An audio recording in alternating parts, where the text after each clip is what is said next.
Bonjour, bonjour, bonsoir et bienvenue. Bienvenue à notre entretien. L'entretien numéro 170.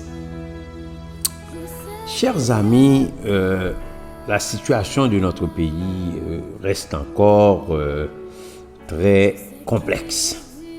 C'est sûr qu'il y a certaines petites notes positives de temps en temps, certains petits espoirs, des espoirs qui laissent croire à l'incroyable.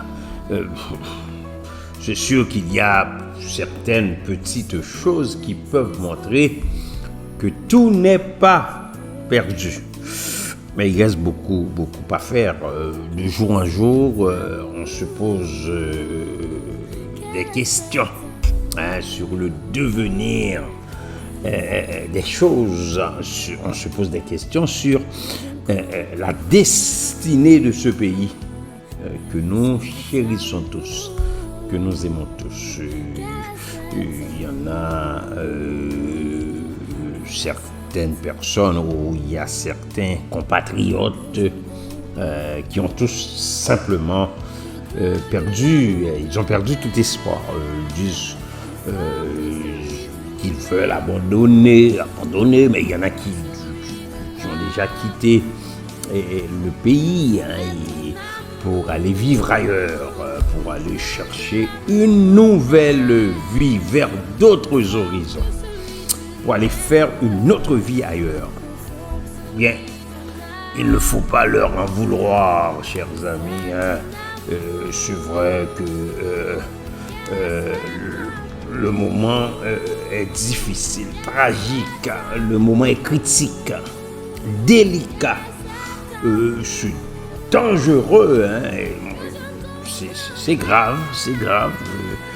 De plus, nous entendons des bruits dans plusieurs sens, des tumultes, des événements qui font peur des fois, des choses qui nous font poser des questions sur l'avenir et le devenir de notre cher Haïti.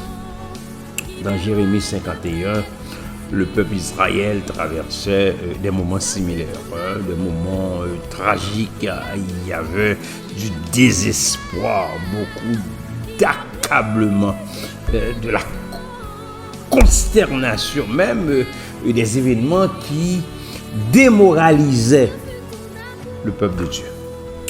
L'Éternel a parlé au prophète Jérémie, il lui a dit écoute Jérémie, il ne faut pas se troubler. Et il ne faut pas se troubler, ni s'effrayer. Et il ne faut pas tout mélanger, ni abandonner, car il y aura des bruits qui se répandront dans tout le pays. Cette année surviendra un bruit, et l'année suivante, un autre bruit. La violence régnera dans le pays, et un dominateur s'élèvera contre un autre dominateur.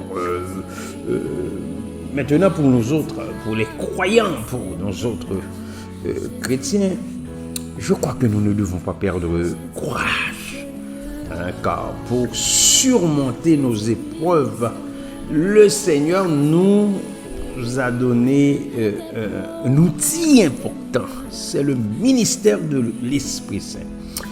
Paul aussi s'est retrouvé dans une situation de découragement extrême, chers amis. Et Paul déclare dans 2 Corinthiens chapitre 1er, le verset 8, il a dit qu'il a été excessivement accablé, au-delà de ses forces. Il a dit qu'il a été excessivement accablé de telle sorte qu'il désespérait même de conserver la vie, c'est-à-dire il voulait la mort. Cependant, au milieu de son affliction, dans 2 Corinthiens 3, verset 8, l'apôtre va découvrir un secours pour ne pas perdre courage au sein de la tempête.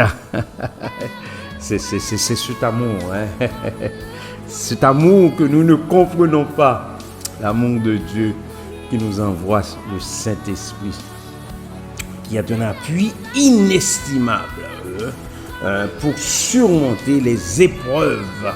Le Seigneur nous donne ce ministère, il nous donne le Saint-Esprit. C'est pourquoi, ayant ce consolateur, ne perdons pas courage.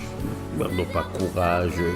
Nous sommes pressés de toute manière, de toutes parts, mais non réduits à l'extrémité.